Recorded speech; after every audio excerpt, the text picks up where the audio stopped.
কক্সবাজারের উখিয়া ও টেকনাফে জলাবদ্ধ অর্ধ শতাধিক গ্রাম, দুর্ভোগে কয়েক হাজার মানুষ। এ বিষয়ে আরও জানাতে যুক্ত হচ্ছেন সহকর্মী মোহাম্মদ শাহিন।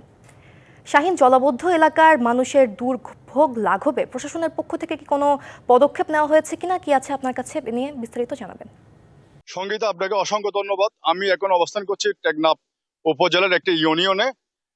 ঠিক আমার পেছনে আপনারা দেখতে পাচ্ছেন পছন্দ আপনার গত 3 দিন যাবৎ টেকনাফ উপজেলায় যে ভারী বৃষ্টিপাতের কারণে টেকনাফ উপজেলার 6টি ইউনিয়নে একটি পৌরসভায় প্রায় 50টি গ্রাম, আপনার 50টি গ্রামের প্রায় 40 থেকে 50 হাজার মানুষ পানিবন্দী হয়ে পড়েছে। তার মধ্যে টেকনাফ উপজেলা প্রশাসনের পক্ষ থেকে যে সমস্ত ঝুঁকিপূর্ণ পাহাড়ে বসবাসকারী আছে তাদেরকে আশ্রয় কেন্দ্রে সরিয়ে নেওয়া হয়েছে, এবং যে সমস্ত আপনার টেকনাফ উপজেলার মধ্যে এবং ইউনিয়নে পৌরসভায় এবং সেন্ট মার্টিন সহ যে সমস্ত আপনার উপজেলায় পানিবন্দী মানুষ রয়েছে তাদের জন্য উপজেলা প্রশাসনের পক্ষ থেকে 15 টন চাউল বরাদ্দ হয়েছে এবং 1000 প্যাকেট শুকনো খাবার আপনার বিতরণ করেছে। সানবিট সব দিবে সামাল। সানবিট ম্যাজিক প্রেস ডিশওয়াশিং এর মাথা ঘোরানো সলিউশন।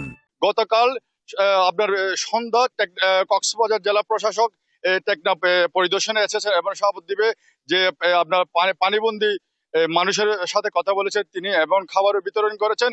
তিনি উপজেলা প্রশাসনকে যেভাবে নির্দেশ দিয়েছেন টেকনাফে যে সমস্ত আপনার মানুষ পানিবন্দী হয়ে পড়েছেন এবং তাদেরকে অতি সহজে তাদের কি ব্যবস্থা করলে এই পানিটা সহজে নেমে যাবে সে বিষয়ে দেখভাল করার জন্য বলেছেন।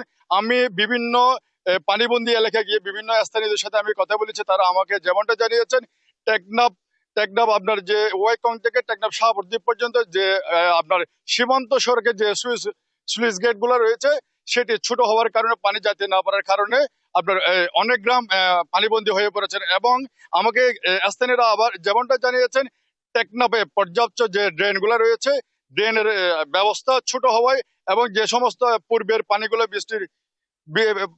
পানিগুলো যেহেতু আপনার খালতি হয়ে খালগুলো বরাদ করা হয়েছে। সুস্মিতা, টেকনাফ থেকে আমার এখন সর্বশেষ সংবাদ। শাহিন, ধন্যবাদ আপনাকে।